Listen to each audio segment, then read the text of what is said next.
balançando, balançando, poxa.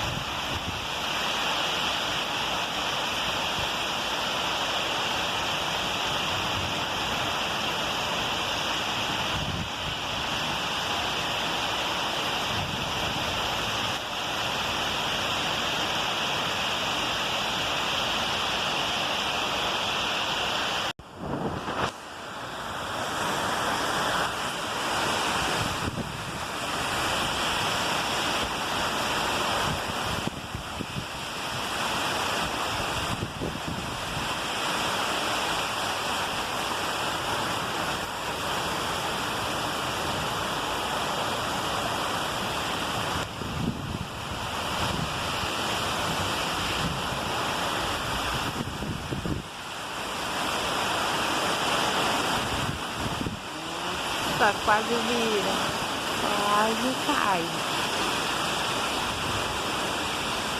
Vem forte, gente, não é brincadeira não.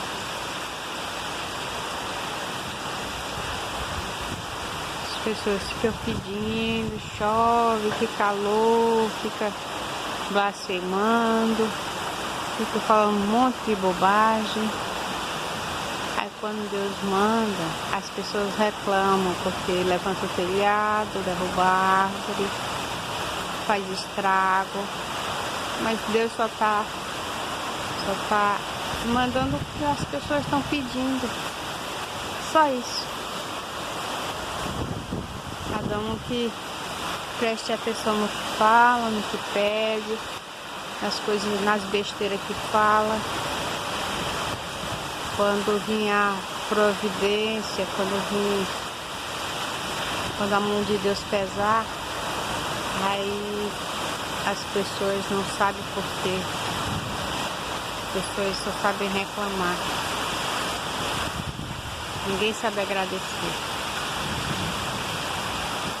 Deus não está nada satisfeito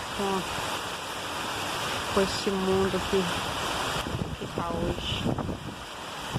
Mas as profecias de Deus estão se cumprindo.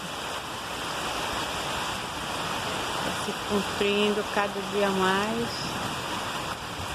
E quem viver verá.